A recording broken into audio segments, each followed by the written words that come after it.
There is a specific group of people who hear financial advice and immediately feel a sense of exclusion. They are parents in their 60s looking at their bank accounts and realizing the number is shockingly low.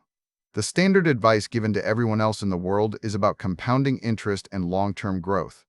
That advice is useless to them because there is not enough time for the math to work in their favor. Trying to force a 20-year investment strategy on a person with 6 years left in the workforce is like trying to build a house on a foundation that is already cracking. It is not about growth anymore. It is about survival. We need a completely different protocol for this situation. Think of it as a fire drill rather than a marathon. You do not train for a marathon when the building is on fire. You get out. You secure the perimeter. You ensure everyone has water and air. This is the survival-first strategy for parents with very little savings in their 60s. The first step in this fire drill is a brutal reality check regarding your assets. Most people in this situation cling to their possessions because they feel like they are the only things they have left. They hold on to a large house that costs too much to maintain. They hold on to cars that break down frequently. They hold on to investments that have high fees and are not moving. Here is the thing. In this phase of life, liquidity is king. You need cash flow to pay for food and medicine, not assets that require maintenance. Selling the family home to buy a smaller place or move in with a relative might feel like losing a legacy, but consider the cash flow optimization that comes from downsizing. If you sell a house and buy a smaller rental, you might free up a significant amount of money every month. That monthly cash flow is what keeps the lights on. It is better to have a smaller asset that generates cash than a large asset that drains your bank account. Once you have freed up cash, you must look at the safety net that exists but is often ignored. There are government assistance programs designed specifically for people in this demographic. Many parents do not apply because they feel pride or they do not know they qualify.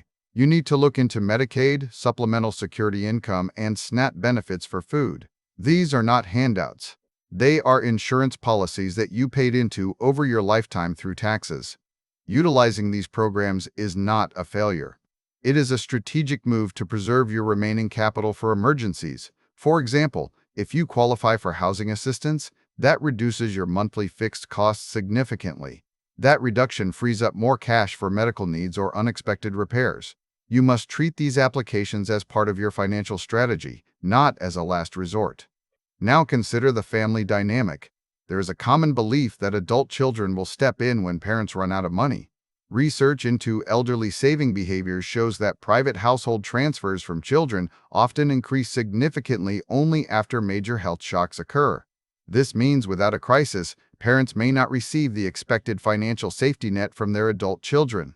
Relying on this expectation is a dangerous strategy. You need to establish a family financial agreement that clarifies the limits of what children can contribute without jeopardizing their own retirement security. This conversation is difficult. It requires honesty. You must tell your children that you need to prioritize your own survival so you do not become a burden on their future. This protects their retirement and your dignity.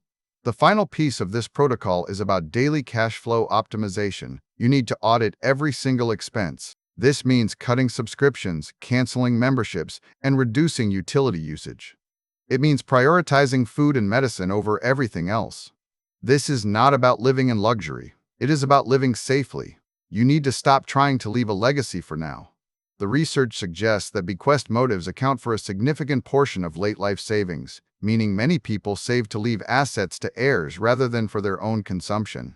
In this fire drill scenario, you must flip that logic. You save for your own consumption first. You secure your own health and housing. Only after that is stable can you think about leaving anything to your children. Trying to leave a legacy while you cannot afford your own medicine is a recipe for disaster. This approach shifts the goal from building wealth to maintaining stability. It requires letting go of the idea that you can make up for lost time with high-risk investments.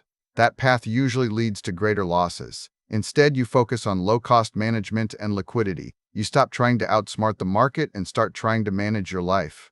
This is a pivot from long-term compounding to immediate cash flow optimization. It is a sobering shift, but it is the only one that works for your age and situation.